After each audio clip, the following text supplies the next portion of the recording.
Missing that key player on your team and do not have the coins to afford them? Make sure you check out Buy My Coins for instant Madden coins and always use code SAVAGE for 10% off.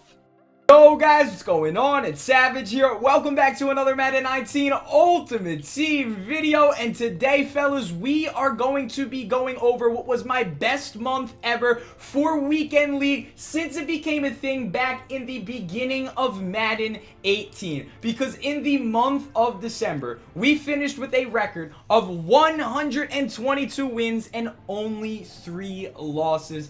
That is absolutely incredible. Guys, if you could so kindly, for such an amazing record, could you please scroll down your screen right now, smack a huge fat thumbs up on the button, and I want you to go ahead and comment pack luck in advance, so when we get our rewards this week for not only weekly, but monthly as well, maybe we can finally get that big boy pull that we deserve, because man, oh man, it has been a minute. But pretty much, guys, let me go ahead and break this down for you right now. This weekend, I wasn't even home for most of the weekend, and I had to play 16 games yesterday on Sunday while watching football and stuff. And after the Eagles and Bears game, I actually wound up streaming a couple of my games on Twitch, and a lot of you guys really did like that. So if you want to see me stream some more Weekend League, let me know down below in the comment section. And we actually wound up finishing 24-1 for the weekend, and I didn't have any intentions on really finishing this weekend because I was so backed up with stuff that I was doing. And we actually wound up finishing top 10 on accident. Unbelievable. It's great. That means tomorrow we're guaranteed like we're gonna make 1 million coins tomorrow. Too excited, too pumped for that. That's why I said, man, please go ahead, comment pack luck in advance. And to show you guys for what we finished for the month, we finished number 2 in the world for the month. It obviously doesn't matter where you finish on the leaderboard for monthlies, because everybody in top 100 monthlies gets the same. I kind of wish they bracketed it, like number 1 got something, top 10 got something, top 25, top 50, top 75, top 100, kind of like they do for the actual weekly rewards. But hey, man, yo, beggars can't be choosers. We just take what we get, man. We're grateful with whatever we get. We just gotta hope, like I said, this week something's crazy happens. And I kind of want to go over a lot in this video to maybe help you guys understand a few things, like, because I know a lot of you guys in most of my videos, like 99.9% of my comment sections are the same questions, and it's a lot of questions that I do address in videos. If I don't directly respond to you, I'll bring it up in videos as to why I don't answer them. And pretty much this video is going to educate you a little bit on why I use certain players, why I don't upgrade certain players, why I do certain things the way I do it. And also, if you want even more of an in-depth look at my schemes and stuff like that, make sure you check out my website, savagemadden.com. Right now, if you use code INSTANT15, you can save 15% off any guide that you want, any membership what you want. If you want multiple guides, you can get the legendary membership, and it gives you access to every single guide on the website, which will show you all personnel, all setups, everything that you could possibly want. Even live footage of me playing and breaking down commentary with actual screenshots of the coverages and everything that you need. That will make you that much better of a Madden player. Everything that I've used on the site is what I actually have used this entire month of December to finish 122-3. Pretty much, to break it down for you guys, we went 25-0 the first 2 weeks, and we finished 24-1 the last 3 weeks. That is insane. That is incredible. To be consistent in Madden 19 is one of the most difficult things to do. If you want to get your game up, I recommend 100% to check out my website. Now, with that being said, guys, I am going to break down some stuff in this video regarding my team as to why I run my team the way I do it. Because I feel like a lot of people are always asking me, like, yo, dude, you got to upgrade this guy, you got to upgrade that guy, but you're missing the big picture. I don't upgrade players that I don't need to upgrade because certain players aren't meta players. I'm going to break that down for you right now. So, a lot of people see that I have Barry and I never use Barry. That's because the best running back in the game is Ricky Williams. Right? A lot of you are like, why don't you start Ricky Williams? I just don't. I'm lazy. I don't feel like moving him up to the number 1. But Ricky Williams is 100% the best running back in the game. If you are using another running back, I'm sorry, you're doing it wrong. This card is only going to get better. Once he hits a 99 overall eventually, it is going to 100% hands down be the best card, and he's arguably probably the best free card we've ever had in a Madden.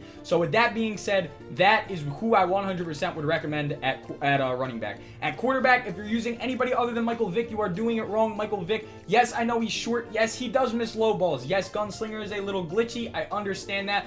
But there's one thing about Michael Vick that just separates him from everybody else, and is the fact that he has 97 speed. He is almost as fast as Tyreek Hill. He is almost as fast as Randy Moss. There is no no spy in the game that can actually seal an edge on him. So if you get to the outside, even if Khalil Mack, who has I think 92 or 91 speed on my team, he cannot seal the edge on Michael Vick. You are guaranteed at least 2 yards. A scramble with Mike Vick if Khalil Mack is spying against him. The only players that can actually seal an edge against him are safeties that have close to 97 speed. If he's like 5 speed faster than somebody, there is no player that is going to be able to 100% contain Michael Vick, which is what makes him so versatile. Now, a lot of people ask me, yo, Savage, why do you not run an actual tight end at tight end? If you are not running Franco Harris or George Kittle at tight end, I do not know why you are playing Madden.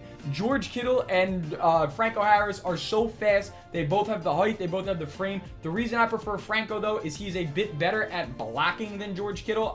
And, like, I just like having legend pass cam on him. So, it makes it a little bit more convenient for me. And, I mean, honestly, since the game is animation-based, personally, I don't think it matters too much what the stats may look like. I know Franco Harris probably doesn't have the best receiving stats compared to George Kittle, but it's an animation-based game. If you get the right animation, it doesn't matter what those stats are. That is just simply how Madden is played, and that's why I say you gotta get players that go towards the meta, and this is what I'm stressing in this video, because this video is going to briefly scratch the surface on why I play so well with this team and how I can consistently win, because being consistent is the most important thing. So, a lot of people obviously know Randy and Tyreek are like the 2 receivers that you must have, but a lot of people are always like, yo, Savage, you are like the only dude I see with Keyshawn Johnson. Nobody I ever play has Keyshawn. Why do you have Keyshawn? Keyshawn Johnson is essentially a slower Randy Moss. But the big reason that I have Keyshawn Johnson is because he is a tower like Randy Moss. He is 6'4" with 94 speed, 93 jump, 97 spec catch. I would rather have him than an Amari Cooper, because yes, I know a lot of people are like, oh my god, Savage, you gotta get Amari Cooper. He's so fast. He's so good. Amari Cooper isn't the fastest, and he isn't the tallest. So that is why I do not use Amari Cooper. A lot of people are like, yo, Savage, what about Chris Carter? What about Chris Carter? Herman Moore. I would rather go with Keyshawn Johnson strictly because he is as tall as Randy Moss. And a big thing that I really always liked about Keyshawn Johnson, believe it or not, something I know a lot of people are like, Savage, you don't play with ball carry moves on. So, and I know, I'm pretty sure his spin sucks. I'm trying to look for his spin right here. I have no idea where his spin move is. And that's a big thing that turns a lot of people off. A lot of people like to do the spins. I personally don't use spins. He only has 77 spin move. But a big reason why I really do like this card is, well, his run blocks is 61, but where the hell is freaking elusiveness? Oh, well, agility is 90, and I can't find his elusiveness. I think he has, like, pretty decent elusiveness. Yeah, 75 elusiveness on a 6'4" receiver is really nice. I really do like that. And his 90 agility. Agility helps with those one cuts. You guys know me. I love one cuts. The one cuts agility is so big. Since I don't play with spin move, Keyshawn Johnson is the beautiful complement. Everybody else that I run on my offense is just simply because, well, I just have them. On the defense, though, this is what I get questioned on so many times in my videos, and this is something that I've stressed in a lot of my videos, and I mean, I get it, you might fast forward to when the gameplay starts, and odds are, when I do talk about my team as to why I don't update it, or like upgrade certain players, it's usually in the very beginning, so if you just fast forward right to the gameplay, you probably miss out on what I say. So a lot of people are stressing me, you gotta upgrade Von Miller, what the hell are you doing? Von Miller, unfortunately, is just not meta. He is not a meta player for me. He's not a meta player for my scheme. He's just not a meta player. So why would I waste coin? Why would I waste training? Why would I waste coin? Ndamukong Suh is not a meta player for me. John Randall, not a meta player. Aaron Donald, not a meta player. My players that I run on my D-line are Curse, Mack, and then Sheard, and then Lawrence Taylor. I run Mack at DT1. Or DT2, I run Sheard at DT1, and I run LT at right end in my game. That is what you see right here in the specialist. As you can see, DT1, DT2, and then right end 1, left end 1. Those are my specialist players. That is why that is why I win games, because those are the players that come in on the field. These guys never see the field. None of these players ever see the field. The only players that see the field are LT, Curse, Sheard, and Mack. And that's all that matters. That's why I'm never getting upgraded Von. That's why I'm never upgrading, Donald or Sue. They're not meant right now, in my opinion, for the game, for how Madden is meant to be played right now. You are better off running Curse, LT, Mack, and Sheard, maybe Alan Page. He's like he's one of my exceptions. I like Alan Page too. I don't mind him because he's really fast. And he has pretty good finesse move. and decent block shed. But other than that, man, you really shouldn't be running anybody else. Maybe John Randall too, but I don't really like John Randall, to be honest with you. Then, for my secondary, I run Jack Tatum, Deion Sanders, Ed Reed, and Landon Collins. Those are the only 4 members of the secondary I use. If I run nickel normal, I throw Pat Pete in there. That is the only players in my secondary that I run. Amos, unfortunately, he got demoted. He is no longer used because Ed Reed comes in for nickel blitz, and then Pat Pete goes up to safety because I like Pat Pete having 99-man coverage up there, because 99-man coverage on a safety means I can cross man and pretty much bag routes. With that being said, my linebackers that I run are only Shaz, Wagner, and my man Sean T, who is also in my specialist, so I can actually go ahead and sub him in. Those are, in my opinion, the best linebackers in the game. Yes, you can run Deion Jones. Yes, you can run Anthony Barr. Personally, if you are running Anthony Barr, I would only run him if you are usering him. But other than that, there really isn't many other players in the game, in my opinion, that are going to be able to fill those the players that I named. There's not many cards in the game right now that are going to be able to fill the shoes like they do. And with all of that being said, guys, that is pretty much the team that I've been rocking with for the past 4, 5, 6, 7 weeks, man. We only think about it like this. I only had 99 Vic for 2 weekend leagues. So 74-1 was with the baby Vic, and then 48-2 was with Mega Vic.